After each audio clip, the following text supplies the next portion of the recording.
சன்னின்ற நம்ம கதாநாயகனுடைய கதை இதுதான். சன்னி வீட்லயே இருந்து தன்னுடைய 2 குழந்தைகளையும் பாத்துக்கிறாரு. அவருக்குன்னு அவர் செலவழிக்கிற நேரம் ரொம்ப ரொம்ப கம்மி. மனைவிக்கு சாப்பாடு கட்டி வேலைக்கு அனுப்புறது, குழந்தைகளை கிளப்பி விட்டு சாப்பாடு கட்டி பள்ளிக்கூடத்துக்கு அனுப்பி விட்டு தான் அவருடைய வேலைக்கே அவர் கிளம்பி போறாரு.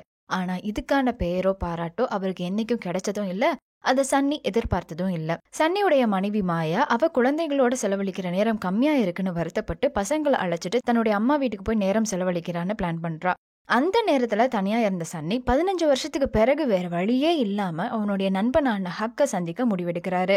ஹக் பொழுதனைக்கும் பார்ட்டின்னு சுத்துற ஒரு ஆளு. ஹக்குக்கு இன்னும் திருமணம் ஆகல. ஹக் இன்வைட் பண்ணி அவருடைய 44வது பிறந்தநாள் கொண்டாட்டத்துல பங்கேற்கிறாரு சன்னி. ஒரு கட்டத்துல தன்னுடைய முன்னுரிமையை பத்தி ஹக்குக்கு புரிய வைக்க வேண்டிய கட்டாய நிலை சன்னிக்கு ஏற்படுது. தான் யாருன்ற அடையாளத்தை கண்டுகொள்ள சன்னிக்கு ஹக் உதவியா இருக்க போறாரா, இல்ல சன்னியை இன்னும் குழப்பமான நிலைக்கு தள்ள போறாரா? இப்படியெல்லாம் பணத்தை கண்ணா பின்னான்னு செலவு பண்ணிட்டு சன்னிய மாயா எப்படி ஏத்துக்க போறா? பொறுப்பான நபரா சன்னியுடைய செயல்களின் நிலையில இருந்து பார்த்தா சன்னி ஹக் உடைய நட்பு நீடிக்குமா?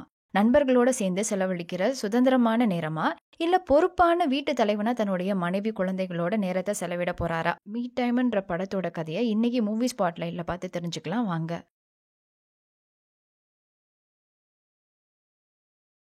கதை எங்க தொடங்குதுன்னா, ஹக் தன்னுடைய 29வது பிறந்தநாள் அன்னைக்கு எல்லாரையும் கூட்டிட்டு விங் சூட் கிளைட் பண்றதுக்கு தான் கூட்டத்தினரோட தயாரா இருந்தா. அதுல சன்னியும் ஒருத்தன். ஹக்கும் சன்னியும் சின்ன வயசுல இருந்து நெருக்கமான நண்பர்கள். ஹக் கொண்டாடின எல்லா பர்த்டே பார்ட்டிஸ்லயும் கலந்துக்கிட்டு பயங்கரமான சாகசங்கள் எல்லாம் ஒவ்வொரு வருஷமும் 2 பேரும் சேர்ந்து செஞ்சு வந்தாங்க. ஆனா இந்த முறை இவ்ளோ உயரத்துல இருந்து குதிக்கிறதெல்லாம் சன்னிக்கு திகிலூட்டும் சம்பவம். அதனால சன்னி ஹக்ட தான் குதிக்க தயாரா இல்லைன்றத எடுத்து சொல்றான். ஹக்கும் சரிடா ஓகே பரவாயில்லன்னு சொல்ல, எதிர்பாராத விதமா திடீர்னு சன்னி தவறி கீழே விழுந்துடுறான். அவன் குதிச்சதுனால ஹக்கும் அவனோட சேர்ந்து குதிக்க வேண்டிய நிலை ஏற்படுது.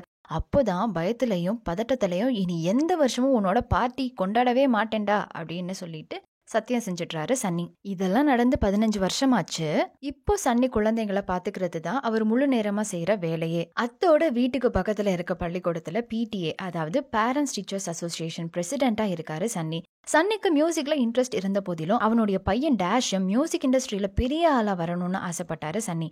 ஆனா டேஷ்க்கு மியூசிக்ல இன்ட்ரெஸ்டே இல்ல.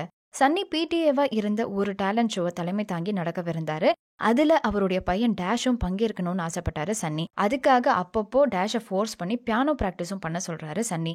ஹக் ரொம்ப நாளைக்கு பிறகு மறுபடியும் கால் பண்ணி சன்னிய அவனுடைய 44வது பர்த்டே பார்ட்டிக்கு இன்வைட் பண்றான். இதுவரை ஹக் கொடுத்திடாத லைஃப் டைம் பார்ட்டியா கொடுக்க போறேன்றதுனால ஹக் சன்னியை இத்தனை வருஷம் கழிச்சு இந்த பர்த்டே பார்ட்டிக்கு கூப்பிடுறான். ஆனா சன்னிக்கு வர விருப்பமே இல்லாததுனால பதில் சொல்லாம சமாளிச்சு காலை கட் பண்ணிடுறான். அதெல்லாம் பண்ணிட்டு அவசரமா தன்னுடைய பசங்களான டேஷ் ஏவை ஸ்கூலுக்கு கூட்டிட்டு போறான். அதுவும் மூட முடியாத கதவை கொண்டிருந்த ஒரு டப்பா கார்ல. அவங்கள டிராப் பண்ணிட்டு நடக்க போற டேலண்ட் ஷோவுடைய ரிஹர்சலை பார்க்க போறாரு சன்னி. அவங்க வீட்டுல ஸ்கைலர்ன்ற பொண்ணுதான் பேபி சிட்டரா அப்பப்போ டேஷ் ஏவை பாத்துக்கிறா. சன்னியுடைய மனைவி மாயாவுடைய கட்டாயத்தின் அடிப்படையில மாயாவுடைய கிளைண்ட் அர்மாண்டோன்ற ஒருத்தனுடைய அவார்டு பார்ட்டியில கலந்துக்கிறான் சன்னி. ஆனா பார்ட்டியில இருந்தும் லைவ் கேமரா மூலியமா கண்காணிச்சு டேஷ அப்பப்போ பியானோ பிராக்டிஸ் பண்ண சொல்லி ஃபோர்ஸ் பண்ணிட்டே இருக்கான். மாயாவோட அர்மாண்டோ ரொம்ப நெருக்கமா பழகுறது சன்னி கவனிச்சு ரொம்ப கோவப்படுறான். எப்போ ஏவ் மேட்ரின் கிளாஸஸ பத்தி சன்னி பார்ட்டியில இருந்தவங்கள்ட்ட பகிர்ந்துக்கிட்டானோ அதை கேட்ட பிறகு மாயாக்கு அவளுக்கு கூட அவங்க பசங்களை பத்தி சரியா தெரியலன்னு தான் பசங்களோட நேரம் செலவழிக்கிறது ரொம்ப கம்மியா இருக்குன்னு வருத்தப்படுறா. சோ சன்னி இல்லாம அவங்களோட கொஞ்சம் டைம் ஸ்பெண்ட் பண்ணணும்னு முடிவு பண்ணா மாயா. நடந்த எல்லா விஷயங்களையும் தன்னோட ஃப்ரெண்ட்ஸ்ட சன்னி பகிர்ந்துக்கிறான். அப்போதான் சன்னியை சுத்தி இருந்த எல்லாரும் சன்னி இப்போ வாழ்ந்துட்டு இருக்கிற வாழ்க்கையே அவனுக்கு நிலையா ஆகிருச்சுன்னு, அவனுக்கான நேரத்தை அவன் செலவழிக்கிறதே இல்லைன்னு சொல்றாங்க. அதுல ஆலன் கில்லர்னு ஒருத்தன் கிராசிங் கார்டா வேலை பார்த்துட்டு இருந்த லெனோரை சுட்டி காமிச்சு ஒரு விஷயத்த சொல்றான். ஒரு காலத்துல லெனோரும் சன்னி மாதிரி அவங்க குடும்பத்தினருக்கு உழைச்சு கொட்டினாங்கன்னு, இப்போ அவங்க கூட அவங்க பசங்களும் கணவரும் இல்லைன்னு சொல்றான். இந்த கதையை உதாரணமா காட்டி நீயும் உன் வாழ்க்கையை அவங்களுக்காக தொலைச்சிடாதுன்னு எச்சரிக்கிறான் ஆலன். இதை கேட்ட சன்னி, நீ சொல்றது கரெக்ட் தான், என் மனைவி பசங்க வீட்டுல இல்லாத நேரத்தை எனக்காக செலவழிக்க போறேன்னு சொல்றாரு சன்னி. நேரத்தை எப்படி செலவழிக்கிறதுன்னு ஐடியா கேட்கும் போது ஐடியா கொடுக்குறேன்ற பேர்ல ஆலன் அவனை ஸ்ட்ரிப் கிளப் போக சொல்லி சிபாரிசு செய்யறாரு. சோ மாயா கிட்ஸை கூட்டிட்டு கிளம்பின பிறகு சன்னியோட வீக்கெண்டை டைம் ஸ்பெண்ட் பண்றதா சொன்ன ஆலன் சன்னியை ஏமாத்திடுறான். சன்னி தனியா ஒரு பஃபெட்டுக்கு போய் கண்டதையும் சாப்பிட்டு வாந்தி எடுக்கிறான். அடுத்து யாருக்கும் தெரியாம ஸ்ட்ரிப் கிளப் போனா அங்க என்னடானா அவனுடைய கிட்ஸை பாத்துக்கிற பேபி சிட்டர் ஸ்கைல ஸ்ட்ரிப்பரா இருக்கா. அடுத்து கால்ஃப் விளையாட போனா அங்க வயசான சைனீஸ் லேடிஸ் அவனை விளையாட விடாம அவனுக்கே டஃப் கொடுத்து டார்ச்சர் பண்றாங்க. ஆனா சன்னி ட்ரை பண்ண இத்தனை விஷயத்துல அவனுக்கு எதுவுமே சந்தோஷத்தை ஏற்படுத்தல. கடைசியா மாயாட்ட கால் பண்ணி பேச மாயா சன்னிய ஹக்குடைய பர்த்டே பார்ட்டில போய் பங்கேற்க சொல்றா. மாயா சொன்னதுக்காக மட்டும் இல்ல, அவன் இத்தனை விஷயங்களை ட்ரை பண்ண பிறகும் போர் அடிச்சதுனால தான் ஹக் பார்ட்டியில கலந்துக்க சன்னி முடிவெடுக்கிறான். ரொம்ப நாள் பிறகு ஹக் பார்ட்டியில கலந்துக்க வந்த சன்னி ஹக்க நிர்வாணமா சந்திக்கிறான். பார்ட்டியுடைய முதல் கட்டமே நிர்வாணமா தண்ணியில குதிச்சு விளையாடுறது தான் ஹக் சொல்ல சன்னி அதை செய்ய தயாரா இல்ல. அடுத்த கட்டமா செழுமையான ஒரு பேருந்தை ஹக் தயார்படுத்தி வச்சிருந்தான். வந்த எல்லாருக்கும் பார்ட்டி சூட் கொடுத்து பஸ்ல மினி பார் கூட வச்சிருந்தான். ஹக்குடைய இன்ஃப்ளூயன்சர்ஸ் கபீர், ட்ரினா போன்ற பலரையும் ஹக் சன்னிக்கு அறிமுகம் படுத்தி வச்சான். ஆட் எடுக்கிற கம்பெனில தானே ஹக் வேலை செஞ்சான், அப்புறம் எப்படி உனக்கு இத்தனை இன்ஃப்ளூயன்சர்ஸ் தெரியும்னு சன்னி ஹக்ட கேட்க ஹக் இவங்க எல்லாரும் விவொர்க்ன்ற கம்பெனில இப்போ என் கூட வேலை பார்த்துட்டு இருக்கிறவங்க, ஆடு கம்பெனில இருந்து நான் வெளியே வந்துட்டேன் அப்படின்னு சொல்றான். அது மட்டும் இல்ல, பிராண்ட் சினர்ஜி, வெர்டிகல் இன்டகிரேஷன் போன்ற வேலைகளையும் ஹக் பாக்குறதா சொல்றான். ஹக் வந்திருந்த எல்லார்ட்டையும் சன்னி மிக சிறந்த பாடலாசிரியரனும் பாடகனும் அறிமுகப்படுத்தி வைக்கிறான். மறுபக்கம் மாயா அவங்க அம்மா வீட்டுக்கு தான் பசங்களோட வந்திருக்கா. அர்மாண்டோ அங்க மாயாவை சந்திக்க வரான். மாயா ஒரு சிறந்த ஆர்கிடெக்ட். அர்மாண்டோ புதுசா ஒரு ஐலாண்ட வாங்க சித்தம் கொண்டிருந்தான். அங்க அவளுக்காக ஒரு நிலையான கட்டிடத்தை கட்டலான்னு சொல்றான். ஸோ அதுக்கு அந்த ஐலாண்ட் ஏற்புடையதா இருக்குமான்றத செக் பண்றதுக்காக மாயாவை ஐலாண்டை வந்து பார்க்க சொல்லி அர்மாண்டோ கூப்பிடுறான். மாயா டேஷ் ஏவையும் கூட்டிட்டு போலாமான்னு கேட்க அர்மாண்டோ அதுக்கும் சம்மதம் தெரிவிக்கிறான். ஈவினிங் பார்ட்டி நடத்த ஒரு பாலைவனத்துல கூடாரம் போட்டு ஹக்செல்லான்ற இடத்த தற்காலிகமா உருவாக்கி வச்சிருந்தா ஹக். சன்னியோட ஃப்ரெண்ட்ஸ் எல்லாரும் வீட்டுல தனியா என்னடா பண்றேன்னு கிண்டல் பண்ண சன்னி நான் ஹக்கோட பர்னிங் மேன் ஃபெஸ்டிவல்ல இருக்கேன்னு போட்டோ எடுத்து இன்ஸ்டாகிராம்ல போஸ்ட் போட்டு ஹக்கையும் டேக் பண்ணி விட்டுடுறான் சன்னி. இதெல்லாம் முடிஞ்ச பிறகு சன்னி டாய்லெட் போக ஒரு ஓரமா ஒதுங்குறான். அங்க ஒரு மலை சிங்கத்தினால தாக்கப்படுறான். சன்னி ஒரு வழியா உயிருக்கு பயந்து அதையும் தனியா எதிர்கொள்றான். அப்போ அவனுக்கு பெருசா காயம் ஏற்பட்டுடுது. சாயந்தரம் பார்ட்டியில கலந்துகிட்ட சன்னி கொஞ்ச நேரத்துல தன்னுடைய மனைவிக்கு கால் பண்றான். நடந்த எல்லாத்தையும் சொல்ல சன்னியுடைய பையன் டேஷ் மொபைலை வாங்கி அவங்க 3 பேரும் அர்மாண்டோவோட பிரைவேட் ஜெட்ல புது ஐலாண்டுக்கு போனதா சந்தோஷமா சொல்லிடுறான். அதை கேட்ட சன்னி கொந்தளிச்சு அவன் எதுக்கு வெக்கேஷனுக்கு போன ஒன்ன அங்க வந்து சந்திக்கிறான் அப்படி இப்படின்னு கேள்வி கேட்டு 2 பேருக்கும் வாக்குவாதம் ஏற்படுது. இதெல்லாம் ஒரு பக்கம் போயிட்டே இருக்க ஸ்டான் பர்மன்ற ஒருத்தன் என்ட்ரி கொடுக்கறான். இவ்ளோ செலவும் பார்ட்டிக்காக பண்ண ஹக் ஸ்டான் பர்மன்ட் தான் கடன் வாங்கியிருந்தான். வட்டியோட இந்த காசு இப்போ $47,000. அதை கொடுக்க முடியாம ஹக் டபாய்ச்சு ஸ்டானுக்கு தெரியாம பார்ட்டி நடத்திட்டு இருந்த நிலையில சன்னி எதேர்ச்சியா இன்ஸ்டாகிராம்ல போஸ்ட போட்டுவிட்டு ஹக் இருந்த இடத்த காட்டி கொடுத்துடுறான். அந்த போஸ்ட பார்த்துட்டு ஸ்டான் ஹக்க கண்டுபிடிச்சு அந்த இடத்துக்கு தேடி வர இப்போ சம்பவம் என்னன்னா ஹக் காசு கொடுக்க டிலே பண்றதுனால டாக்குமெண்ட் படி ஹக் உடைய சுண்டு விரலை உடைக்க ஸ்டானுடைய அடியால் டாரிட்டோட தயாரா இருக்கான். ஹக் அப்போதான் சன்னிட்ட உண்மையா சொல்றான். இது மாதிரி ஆட் கம்பெனில இருந்து அவனை வெளியேற்றிட்டதாவும் வேலை இல்லாம காசு இல்லாம ஸ்டான்ட்ட கடன் வாங்கி தான் இந்த பார்ட்டியை நடத்துறதா சொல்றான் ஹக். இந்த சம்பவம் நடக்க ஒரு வகையில தான் தான் காரணம்னு குற்ற உணர்ச்சியால சன்னி அவனை விட்டுடுங்க, வேணும்னா என் விரலை உடைச்சுக்கோங்கன்னு காமிக்க டாரிட்டும் சன்னி விரலை சுத்தியால அடிச்சு உடைச்சிடுறா. அத்தோட விடல, ஸ்டான் சொல்லி டாரிட் சக்கில்லாவையே கொளுத்திடுறா. மோசமான நிலைக்கு தள்ளப்பட்ட ஹக் பார்ட்டில இருந்த எல்லாரையும் வந்த பஸ்லயே அனுப்பி வச்சிடுறான். ஊபர் கேப் புக் பண்ணி சன்னியும் ஹக்கும் வீட்டுக்கு திரும்புறாங்க. சன்னி டபுள் மடங்கு சோகமா இருக்கான்.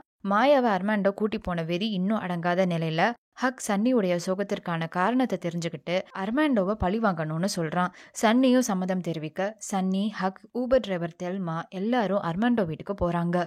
இப்போ அர்மாண்டோவோட வீட்டை நாஸ்தி பண்றது தான் பிளானே. ரீச் ஆன உடனே அர்மாண்டோ உயிருக்கு உயிரா வளர்க்குற ஆமைய வீட்டுல இருந்து வெளியேற்ற முடிவெடுக்கிறாங்க. வீட்டு கதவை திறந்து வைக்கிறான். அந்த ஆமையும் கொஞ்சம் கொஞ்சமா நகர்ந்து வெளியே போகும்போது சன்னி யோசிக்கிறான், சப்போஸ் ஆமா ஹைவேல போய் ஏதாவது கார் ஏறி நசுங்கிருச்சுன்னா, சோ அதை மறுபடியும் ரிட்டர்ன் வீட்டுக்குள்ளார கொண்டு வந்து விட்டுடுறாங்க. அர்மாண்டோ வீட்டுக்குள்ளார நுழைஞ்சு அர்மாண்டோ வீட்டுல வச்சிருந்த வாசனை பொருட்கள் எல்லாத்தையும் குப்பையில போடுறாங்க. வைன் கலெக்ஷன்ஸ் எல்லாத்தையும் டேமேஜ் பண்றாங்க. டிவி வியூவிங் ஹிஸ்டரியை டெலீட் பண்றாங்க. வீட்டுல சமைக்க வச்சிருந்த எல்லா பாத்திரங்களையும் தன்னுடைய அந்தரங்க பகுதியில தேய்ச்சிட்டு வைக்கிறான். அர்மாண்டோ பெட்ல சன்னி மலம் கழிச்சிடுறான். ஷூ கலெக்ஷன்ஸ்ல எல்லா ஜோடியிலையும் இருந்து ஒரே ஒரு ஷூவை மட்டும் எடுத்துக்கிறான். இது போதாதுன்னு தெல்மா இன்னொரு பக்கம் கிச்சன்ல இருந்த பிளேட்ஸ் எல்லாத்தையும் உடைச்சிட்டு இருக்கா. அது மூலியமா அவங்களுக்கே எதுவும் காயம் ஏற்பட்டுட கூடாதுன்றதுக்காக அவளை தடுத்து நிறுத்திட்டு கடைசியா 2 பேரும் சேர்ந்து அவனுடைய ஸ்விம்மிங் பூல்ல சிறுநீர் கழிச்சிடுறாங்க. அடுத்த கட்டமா ஹக் ஊரை விட்டு ஓடி போறது தான் பிளானா வச்சிருந்தான். ஏன்னா ஸ்டான் வந்து கேட்ட போது அடுத்த நாள் பணத்தை செட்டில் பண்றதா சொல்லியிருந்தா ஹக். ஆனா அது கண்டிப்பா முடியவே முடியாதுன்னு ஹக்குக்கே தெரியும். அதனால இப்படி ஒரு முடிவு எடுத்ததா சொல்ல, அதெல்லாம் வேணாண்டான்னு சன்னி சொல்ல, அடுத்த கட்டமா நின்னு போன பார்ட்டியை மறுபடியும் சன்னியுடைய வீட்லயே நடத்தலான்னு சன்னியே சொல்றான். இப்படி ஒரு முடிவு எடுத்துட்டு அர்மாண்டோ வீட்ல இருந்து புறப்படும் போது தெல்மா தெரியாம அர்மாண்டோவோட உயிருக்கு உயிரான ஆமை மேல காரை ஏத்திடுறா. ஆமைக்கு உசுறு இருந்த பட்சத்துல அதை தூக்கிட்டு ஹாஸ்பிட்டலுக்கு ஓடுறாங்க 3 பேரும். ஆமையை இந்த நிலைக்கு ஆக்குனதை யாரும் கண்டுபிடிச்சிட கூடாதுன்றதுக்காக திருட்டுத்தனமா ஹாஸ்பிட்டல் முன்னாடி ஆமையை வச்சுட்டு ஓடி வந்துடுறாங்க. எப்படி பார்த்தாலும் அர்மாண்டோ கண்டுபிடிக்க தான் போறான். ஏன்னா அவன் வீட்ல இவங்க நடத்தின அட்டூழியங்கள் எல்லாம் சிசிடிவில பதிவாகி இருந்துச்சு. ஆனா அதை இவங்க 2 பேருமே கவனிக்கல. இதை எல்லாத்தையும் லைவா பார்த்துட்டு இருந்த அர்மாண்டோ மாயாக்கு கால் பண்ணி நடந்த எல்லா விஷயத்தையும் இன்ஃபார்ம் பண்ணிடுறான். மறுபக்கம் சன்னி வீட்ல ஹக்குடைய பார்ட்டி கண்டினியூ ஆகுது. ஹக் சன்னிக்கு பிடிச்ச சிங்கரான சீல பார்ட்டிக்கு கூட்டி வந்து சன்னிக்காக ஸ்பெஷல் பெர்ஃபார்மன்ஸ் பண்ண வைக்கிறான். சன்னி பயங்கர ஹாப்பி. அதே சந்தோஷத்துல ஹக்குக்காக சன்னி $47,000 தன்னுடைய சேவிங்ஸ் அக்கௌண்ட்ல இருந்து எடுத்து அப்பவே செட்டில் பண்ணி தன்னுடைய கடனை முடிக்கிறதா சொல்றான். சொன்ன மாதிரியே ஹக்குடைய கடனை சன்னி செட்டில் பண்ணி முடிக்க மாயா டேஷ் ஏவ கூட்டிட்டு அதே நேரத்துக்கு வீட்டுக்கு வரா. இப்படி ஒரு பார்ட்டி அவங்க வீட்ல நடந்துட்டு இருக்கிறதுன்றத தெரிஞ்சுக்கிட்ட மாயா ரொம்ப கோவப்படுறா. அர்மாண்டோ வீட்டை ஏன் இப்படி பண்ணன்னு மாயா கேட்க, அதுக்கு சன்னி அர்மாண்டோ எதுக்கு உன்னை கூட்டிட்டு ஐலாண்டுக்கு போறான், அவன் ஏன் ஒய்ஃப் மேல ஆசைப்படுறான் அப்படின்னு கேட்க, மாயா சன்னியோட தப்பான பார்வையையும் ஹக்குக்காக இத்தனை வருஷம் அவங்க சேர்த்து வச்சிருந்த காசு செலவு பண்ணதையும் சுத்தி காமிச்சு தப்புன்னு புரிய வைக்கிறா. நாம கொஞ்ச நாள் பிரிஞ்சு இருக்கிறது தான் நல்லதுன்னு பசங்களை கூட்டிட்டு கிளம்பிடுறா மாயா. இது நடந்து முடிஞ்ச உடனே சன்னியுடைய காரை ஏதோ ஒரு மான்ஸ்டர் ட்ரக் வந்து ஏத்தி நசுக்கிடுது. இது யாரு என்னன்னு தெரியாம குழப்பத்துல புலம்பிட்டு இருந்த சன்னிட்ட ஹக் இதெல்லாம் நான் தான் செஞ்சேன் அப்படின்னு சொல்றான். சன்னிக்கு ஒரு நிமிஷம் ஒண்ணுமே புரியல. மறுபடியும் ஹக், ஆமாண்டா உனக்காக நான் கொடுக்குற சர்ப்ரைஸ் இது. வேடுன்னு எனக்கு தெரிஞ்ச இன்னொரு பையன் மான்ஸ்டர் ட்ரக்ல இருக்கான். நான் தான் அவனை அரேஞ்ச் பண்ணி காரை இப்படி டேமேஜ் பண்ண சொன்னேன். ஸோ இதை நீ காமிச்சு இன்சூரன்ஸ் கிளைம் பண்ணும்போது புது ஹோண்டா ஒடிசி கிடைச்சிடும் அப்படின்னு சொல்லலாம். சன்னி இதை கேட்டு பயங்கர டென்ஷனாகவும் வெக்ஸாகவும் ஆகுறான். கூடுதலா சீல ஃப்ரெண்ட்லியா கூட்டி வந்து சன்னிக்காக பெர்ஃபார்ம் பண்ண வச்சதா ஹக் சொல்லியிருந்தான். ஆனா அது போய் காசில்லாத நேரத்துல செக்ல $12,500 பே பண்ணி காசுக்காக தான் சீல பெர்ஃபார்ம் பண்ண வச்சிருந்தான்றதை தெரிஞ்சுக்கிட்ட சன்னி இன்னும் காண்டாகிறான். இதன் விளைவா சன்னி பார்ட்டியை நிறுத்திட்டு உடனடியா வீட்டை விட்டு எல்லாரையும் வெளியேற்றுறான், இன்க்ளூடிங் ஹக். எல்லாரும் போன பிறகு சன்னி கொஞ்ச நாள் அவன் ஃப்ரெண்டு வீட்டுல போய் ஸ்டே பண்றான். ஹக் சொல்லியிருந்த மாதிரியே இன்சூரன்ஸ் கிளைம் ஆகி சன்னிக்கு புது ஹோண்டா ஒடிசி கிடைக்குது. அவனும் ரொம்ப சந்தோஷமா ஏத்துக்கிறான். இதுக்கு பிறகு செஞ்ச தவறுக்காக சன்னி அர்மாண்டோவை பர்சனலா சந்திச்சு மன்னிப்பு கேட்கிறான். அப்போதான் அர்மாண்டோவுக்கு ஏற்கனவே ஒரு கேர்ள் ஃப்ரெண்ட் இருக்கணும், மாயாவோட ஒரு ஃப்ரெண்டா தான் அர்மாண்டோ பழகி வந்தான்றதையும் தெரிஞ்சுக்கிறான். இது எல்லாத்தையும் தாண்டி மாயா ஒரு நல்ல திறமையான ஆர்கிடெக்ட். அந்த காரணத்துக்காக தான் லேண்டை காமிச்சு அது அவங்க கட்டுற பில்டிங்க்கு தகுதியான இடமான்னு தெரிஞ்சுக்க தான் மாயாவை கூட்டிட்டு அந்த ஐலாண்டுக்கு போனதா சன்னி தெரிஞ்சுக்கிறான். இதெல்லாம் அர்மாண்டோ வாயால தெரிஞ்சுக்கிட்ட பிறகு சன்னி ரொம்ப வருத்தப்படுறான் தான் செஞ்ச தவறுக்காக. அடுத்தபடியா டேலண்ட் ஷோக்கான ஃபைனல் ரிஹர்சல்ஸ் நடக்க அதுலயும் கிட்ஸ் பெர்ஃபார்மன்ஸ் சிறந்ததாக இருந்த போதிலும் சன்னிக்கு திருப்தியே இல்லை. ஓவர் பிராக்டிஸ் கொடுக்குறான் கிட்ஸுக்கு. ஸ்பெஷல் பெர்ஃபார்மன்ஸை டேஷ்க்கு கொடுத்துருக்கிறதாவும் அதுக்காக நல்லா பிராக்டிஸ் பண்ணி இன்னும் ஃபோர்ஸ் பண்றான் சன்னி டேஷை. டேலண்ட் ஷோ தொடங்குறதுக்கு கொஞ்ச நேரத்துக்கு முன்னாடி தான் Sunny friend Alan crossing guard லெனோரை பத்தி சொன்னது எல்லாமே வதந்தின்னும் அவங்க இன்னமும் அவங்க குடும்பத்தினரோட சந்தோஷமா தான் இருக்காங்கன்னு புரிஞ்சுக்கிறான் சன்னி. டேலண்ட் ஷோ ஸ்டார்ட் ஆகி எல்லா கிட்ஸும் பெர்ஃபார்ம் பண்றாங்க. டேஷுடைய டர்ன் வருது. ஆனா அவன் ப்ராப்பரா பெர்ஃபார்ம் பண்ண முடியாம சொதப்ப சன்னி அவன் பக்கத்துல வந்து உதவி பண்றான். இதுக்கு மேலையும் பொறுக்க முடியாம டேஷ் ஸ்டேஜ்லயே, நான் ஆசைப்படாத ஒருவனா என்னை நீங்க இருக்க சொல்றீங்க, உங்க ஆசையை என்கிட்ட திணிக்காதீங்க அப்படின்னு சொல்லி கத்திடுறான். சன்னி எல்லாத்தையும் பொறுமையா கேட்ட பிறகு தான் செஞ்ச தவற உணர்ந்தான். மேடையிலேயே டேஷ்ட மன்னிப்பு கேட்டு லெனோர் மேல சொல்லப்பட்ட வதந்திய ஆலன் சொல்லி நம்பினதுக்காகவும் அர்மாண்டோ வீட்ல அவன் செஞ்ச அத்தனை தவறான செயல்களையும் ஒப்புக்கொண்டு எல்லாரும் முன்னாடி மன்னிப்பு கேட்கிறான். இந்த டேலண்ட் ஷோக்காக பெர்ஃபார்மன்ஸ் நல்லா இல்லைன்னு பல குழந்தைகளை நீக்கினதுக்காகவும் மன்னிப்பு கேட்டு எல்லா குழந்தைகளையும் மேடைக்கு வர சொல்லி அவங்க திறமைகளை வெளிப்படுத்த சொல்றான். டேஷ்டையும் அவனுக்கு பிடிச்ச திறமையை வெளிப்படுத்த சொல்றான் சன்னி. டேலண்ட் ஷோலயே மாயாவும் மனம் மாறி சன்னியை ஏத்துக்கிறா. முடிஞ்சு வெளியே வரும்போது ஸ்டானுக்கு சன்னி அனுப்பின $47,000 ரிட்டர்ன் வந்திருக்கிறத தெரிஞ்சுக்கிறான் சன்னி. ஹக் தான் உயிரை பணையம் வச்சு ஸ்டான்ட இருந்து அவனுடைய பணத்தை மறுபடியும் வாங்கி கொடுத்திருப்பானோ அப்படின்னு நினைச்சு பதறி போய் சன்னி ஹக்க தேடி ஸ்டானோட யாக்டுக்கு வரான். ஹக்க காப்பாத்த சன்னி தெல்மாக்கும் கால் பண்ணி அவளையும் வர சொல்றான். ஸ்டானுக்கு தெரியாம சன்னியும் தெல்மாவும் ஹக்க தேடி யாக்ட்ல நுழைய எந்த ஆபத்தும் இல்லாம ஹக் யாக்ட்ல சர்வரா வேலை பார்த்துட்டு இருக்கிறத கவனிக்கிறாங்க. சன்னி என்னன்னு விசாரிக்க, ஆமாடா என் கடனை நானே அடைச்சுக்கிறேன், ஸ்டானுக்கு சர்வர் வேலை பார்த்து என் கடனை நான் அடைக்க முடிவு பண்ணிட்டேன் அப்படின்னு ஹக் சொல்றான். சன்னி, இது பைத்தியக்காரத்தனம்டா, உனக்கு நான் ஒரு யோசனை சொல்றேன் கேளு. எனக்கு குழந்தைகளுக்கான நிகழ்ச்சியை நடத்த தெரியும். ஆனா எந்த மாதிரி ஈவெண்ட்ஸ் எல்லாம் வைக்க முடியும்னு உனக்கு தான் நல்லா தெரியும். இந்த ஐடியாவை வச்சு நாம 2 பேரும் சேர்ந்து ஒரு ஈவெண்ட் ஆர்கனைஸ் பண்ணலாம். பிசினஸ்ல எப்படியும் நிறைய வருமானம் பார்ப்போம். அதுல ஸ்டானுக்கு கொடுக்க வேண்டிய கடனை முடிச்சிடலாம்னு சொல்றான். இதுக்காக உன் வாழ்க்கை முழுக்க ஸ்டானுடைய அடிமையா இருக்கணும்னு அவசியம் இல்லைன்னு சொல்ல, ஹக்குக்கு அந்த யோசனை பிடிச்ச போதிலும் தன்னுடைய பிரச்சனைக்கான தீர்வு கிடைச்சிருச்சுன்னு நம்பி பெருமூச்சு விடுறான் ஹக். பட் இப்போ இந்த இடத்துல தெல்மாவும் இருக்கால. சோ இடத்தெல்லாம் நாஸ்தி பண்றது தான் அவங்களுடைய சைன் முடிவு பண்ணி 3 பேரும் சேர்ந்து ஸ்டானுடைய யாக்ட நாசம் பண்றாங்க. இப்போ சன்னி ஹக் கிட்ஸுக்கான ஈவெண்ட் ஆர்கனைஸ் பண்ணி லாபம் பார்க்க தொடங்கிட்டாங்க. ஹக்கும் தன்னுடைய 60வது பிறந்த நாளைக்கு முன்னாடி திருமணம் பண்ணிக்க முடிவெடுத்துட்டான்.